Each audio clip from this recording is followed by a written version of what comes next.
Hey, sweetie, you're not going anywhere until you answer our quiz question. He's such a sexy man. Just my type.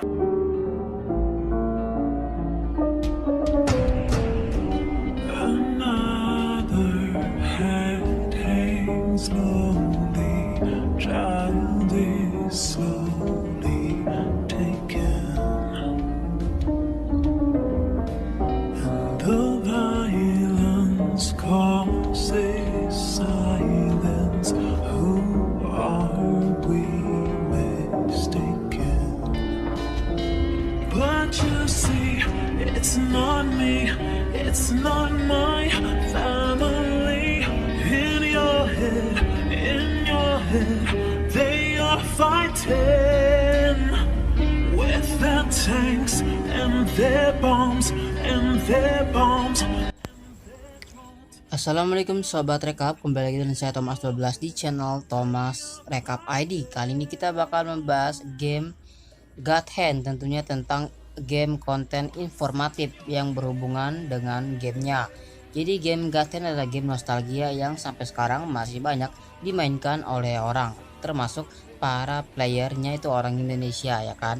Maka dari ini Mimin bakal bahas konten spesial tentang God Hand, dan Mimin udah pernah bahas tentang karakter-karakter penting di gamenya. Namun kali ini semua karakter tersebut udah Mimin bahas, jadi tinggal tersisa karakter-karakter kroco. Kroco itu artinya yang gak terlalu penting dalam gamenya, namun unik untuk dibahas. Salah satu karakter tersebut adalah karakter dua penari flamboyan ini nih, yang bakal kita bahas, dan mereka punya namanya sendiri ya. Kita kan nyebutnya sebagai penari flamboyan gitu kalau di orang Indonesianya. Kalau versi aslinya ada namanya tersendiri. Oke, bagi kalian yang baru gabung dengan channel Thomas Rekap, jangan lupa klik tombol subscribe biar Mimin lebih semangat. Dan kita langsung aja ke pembahasan videonya. Kita awali dengan biodata dari Mr. Gold dan Mr. Silver, itu namanya ya. Hit poinnya sekitar 580, tingginya nggak ada penjelasan, namun mereka yang lebih tinggi dari Jin sedikit.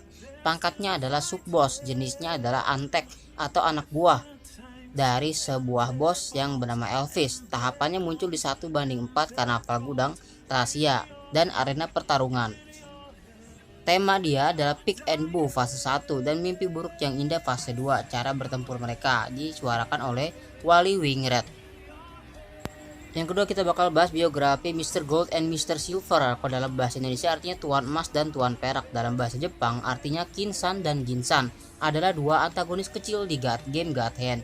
Dua pria homoseksual yang bekerja di bawah Elvis sebagai pemimpin kelompok tari yang bermusuhan. Mereka adalah bos pertama yang ditemui dalam sepanjang permainan game God Hand. Jadi bisa dibilang ini adalah fight boss pertamanya. Jadi langsung ketemu sama duo penari flamboyan. Kalau di Indonesia sebutnya gitu ya.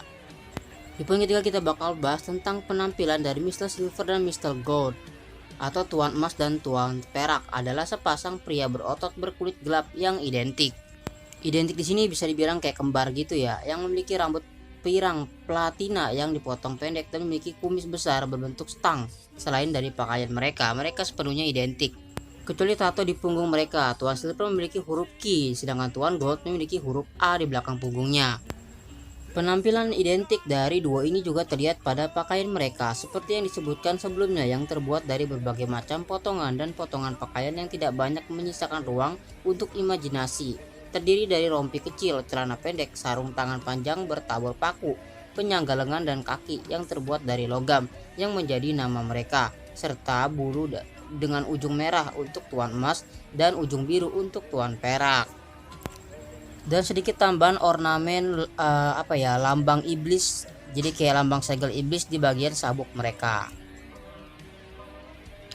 Selanjutnya keempat kita bakal bahas tentang kepribadian mereka berdua maksudnya. Mereka adalah sepasang pria yang feminim, suka berpesta dan suka menggoda, karena mereka suka menggoda pria manapun yang mereka anggap menarik, seperti Jin yang menanggapi, "Aku bukan tipe pria seperti itu," saat Mr. Gold menggodanya.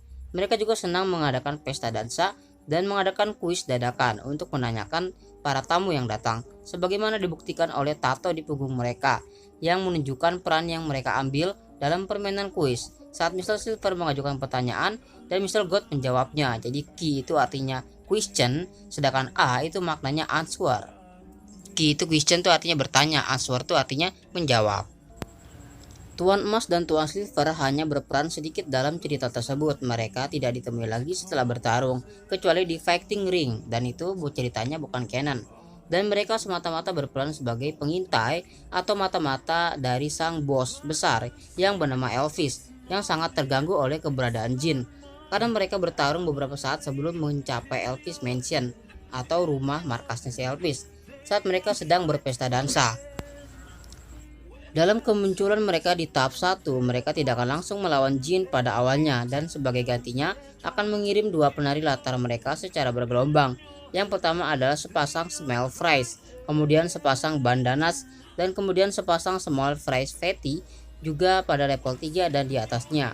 Sepasang pemimpin small fry akan melompat lewat jendela untuk melawan Anda juga sebelum Anda benar-benar dapat melawan Mr. Gold dan Mr. Silver. Setelah Anda mengalahkan musuh-musuh kerocok tersebut yang ada di hadapan mereka, Mr. Gold dan Mr. Silver akhirnya akan melawan jin sendiri dengan langsung gitu kan. Mengulang tema tentang harus melawan musuh berpasangan dengan bekerja sama melawan jin, tapi tetap di sini akhirnya jin bisa mengalahkan mereka berdua. Sedangkan memang di sini mereka tuh kan keroyokan gitu ya. Tapi karena jin adalah sang tokoh utama yang notabene juga jago bela diri, bisa mengimbangi pertarungan duo pelamboyan tersebut. Di peringkat 8 kita bakal membahas tentang kekuatan dan kemampuan. Tuan Emas dan Tuan Silver mempraktikkan gaya bertarung aneh yang sering kali melibatkan serangan tim serta sedikit pergulatan. Mereka ditunjukkan sangat kuat dan bugar secara fisik sesuai dengan bentuk tubuh mereka yang berotot. Karena Mr. Silver dapat dengan mudah melemparkan jin ke udara agar Mr. Gold melompat dan menyerangnya. Dan mereka juga mampu mencengkram satu sama lain dan menggunakan ayunan raksasa untuk melemparkan yang lain seperti proyektil. Meskipun berat tubuh mereka mungkin tinggi karena otot mereka yang luar biasa padat, tapi di sini tetap jin bisa mengalahkan mereka, dan sekali lagi karena jin sudah banyak menguasai ilmu bela diri. Dan di poin ke-9 mungkin gak penting, gak berhubungan sama gamenya, namun ini bakal bahas bahwa mereka berdua ini adalah karakter yang pertama muncul di game PS2. Pastinya zaman dulu belum banyak banget agenda seperti zaman sekarang, namun ternyata zaman dulu sudah ada yang namanya Diversity, dimana mereka itu kayak mengkampanyekan bahwa mereka itu ada di bumi ini. Maksudnya gimana bang? Maksudnya para homoseksual atau para lelaki feminim tuh ada gitu, atau mereka tuh ingin menganggap bahwa orang normal sama banci alias mau ngomong kasarnya itu adalah orang yang jomok itu adalah hal yang normal, sehingga dimunculkan di game sekalipun. Oke sobat rekap, semoga kalian terhibur. Terima kasih telah menonton. Jangan lupa untuk baru gabung dengan channel Thomas Rekap untuk klik tombol subscribe biar Mimin lebih semangat untuk membahas konten-konten informatif seperti ini. Sampai jumpa lagi, dadah.